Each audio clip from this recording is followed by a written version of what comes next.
kawan-kawan, perkenalkan nama saya Nini Gwinartianin dengan NIM 20070101998. Saya dari Universitas Nusa Cendana Kupang, Fakultas Kesehatan Masyarakat, Program Studi Ilmu Kesehatan Masyarakat, kelas D semester 4. Video pembelajaran ini untuk memenuhi tugas epidemiologi penyakit tidak menular yang mencakup dua materi, yaitu yang pertama kecelakaan lalu lintas dan yang kedua adalah kanker payudara. Sekian perkenalan singkat dari saya. Baik, kita masuk dalam materi yang pertama, yaitu kecelakaan lalu lintas. Pengertian kecelakaan lalu lintas. Kecelakaan berasal dari kata dasar celaka. Menurut Kamus Besar Bahasa Indonesia, celaka adalah mendapatkan kesulitan, kemalangan, kesusahan, dan sebagainya. Malang, sial, dan kecelakaan adalah kejadian atau peristiwa yang menyebabkan orang celaka. Menurut Undang-Undang Lalu Lintas dan Angkutan Jalan, Undang-Undang Nomor 22 Tahun 2009, bahwa kecelakaan lalu lintas adalah suatu peristiwa di jalan yang tidak diduga dan disengajai, melibatkan kendaraan dengan atau tanpa pengguna jalan lain yang mengakibatkan korban manusia atau kerugian harta benda. Kecelakaan lalu lintas merupakan serangkaian kejadian yang pada akhirnya sesaat sebelum terjadi kecelakaan didahului oleh gagalnya pemakai jalan dalam mengantisipasi keadaan sekelilingnya, termasuk dirinya sendiri, dan kecelakaan lalu lintas mengakibatkan terjadinya korban atau kerugian harta benda. Dalam peristiwa kecelakaan tersebut, tidak ada unsur kesengajaan, sehingga apabila terdapat cukup bukti dan unsur kesengajaan, maka peristiwa tersebut tidak dapat dianggap sebagai kasus kecelakaan. Yang berikut epidemiologi kecelakaan lalu lintas. Besaran masalah distribusi kecelakaan lalu lintas secara nasional dan lokal di Nusa Tenggara Timur berdasarkan variabel epidemiologi. Berdasarkan data dan Korlantas Polri yang dipublikasikan Kementerian Perhubungan, angka kecelakaan lalu lintas di Indonesia mencapai 103.645 kasus pada tahun 2021. Jumlah tersebut lebih tinggi dibandingkan data tahun 2020 yang sebanyak 100.028 kasus. Adapun kasus kecelakaan lalu lintas pada tahun 2021 telah menewaskan 25.266 korban. Sementara jumlah korban luka berat akibat kecelakaan lalu lintas sepanjang tahun lalu sebanyak 10.553 orang dan korban luka ringan sebanyak 117.913 orang. Berdasarkan jenis kendaraan, keterlibatan kasus kecelakaan lalu lintas yang paling tinggi adalah sepeda motor dengan presentasi 73%. Urutan kedua adalah angkutan barang dengan presentasi 12%. Kasus tertinggi terjadi pada tahun 2019 yang mencapai 116.411 kasus dan yang terendah terjadi pada tahun 2020 yakni 100.028 kasus. Di NTT, kecelakaan lalu lintas pada tahun 2020 menelan sebanyak 376 orang meninggal dunia akibat kecelakaan lalu lintas di 22 kabupaten atau kota. Penyebab kecelakaan tersebut antara lain adalah pengendara dalam keadaan mabuk. Yang berikut ada penyebab atau faktor resiko, klasifikasi, gejala, patofisiologi, program pengendalian dan pencegahan kecelakaan lalu lintas. Yang pertama, kita bisa lihat penyebab atau faktor resiko dan gejala dari kecelakaan lalu lintas.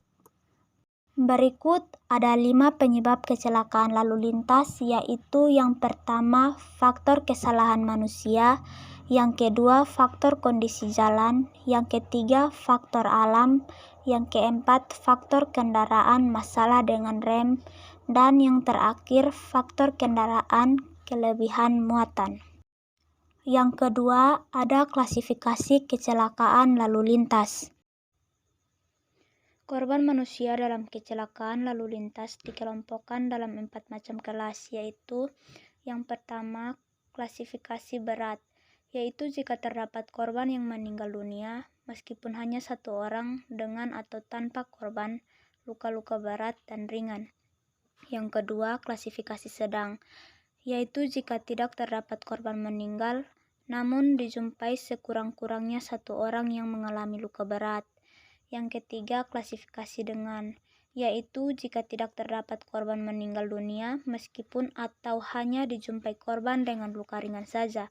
Yang keempat, klasifikasi lain, jika tidak ada manusia yang menjadi korban, sedangkan yang ada hanya kerugian materi saja, baik berupa kerusakan kendaraan, jalan, dan jembatan. Yang ketiga, ada patofisiologi kecelakaan lalu lintas. Kemungkinan kecederaan yang bisa timbul adalah seperti yang pertama, dislokasi atlanto sampai oksipital, yang kedua, fraktur atlas atau C1, yang ketiga, rotari subluxation dari C1, yang keempat, fraktur aksis atau C2, yang kelima, fraktur dislokasi atau C3 sampai C7, yang keenam, fraktur vertebra thoracalis atau T1 sampai T10, yang ketujuh fraktur thoracolumbar atau T11 sampai L1, dan yang terakhir fraktur lumbar. Baik, yang keempat ada program pengendalian. Berikut program atau kebijakan, yaitu yang pertama, pembentukan pos gawat darurat terpadu atau PGDT di setiap kabupaten atau kota secara bertahap. Yang kedua, persiapan sarana rujukan kecelakaan lalu lintas untuk mengurangi angka fatalitas korban laka lantas.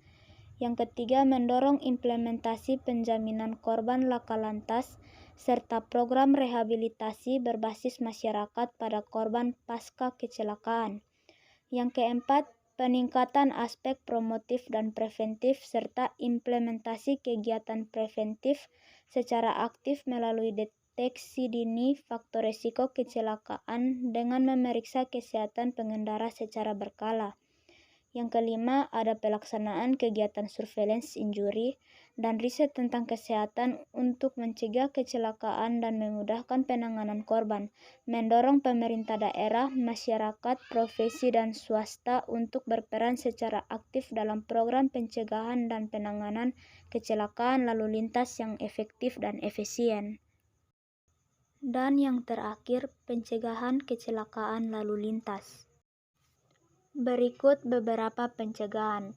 Yang pertama, pastikan kondisi kendaraan dalam keadaan baik. Yang kedua, pastikan bahwa Anda mudah terlihat oleh pengendara lain. Yang ketiga, gunakan alat pelindung diri yang lengkap. Yang keempat, pastikan Anda dalam kondisi sehat dan prima. Yang kelima, jaga jarak dengan pengendara lain. Yang keenam, jika kurang sehat, hindari mengemudi di malam hari. Yang ketujuh, selalu taati aturan berkendara. Dan yang terakhir, antisipasi kejadian tidak diinginkan dengan asuransi.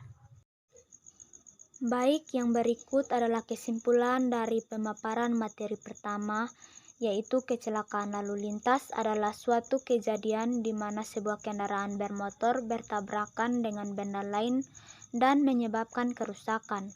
Kadang kecelakaan ini dapat mengakibatkan luka-luka atau kematian manusia atau binatang. Kecelakaan lalu lintas menelan korban jiwa sekitar 1,2 juta manusia setiap tahun. Kecelakaan berasal dari kata dasar celaka.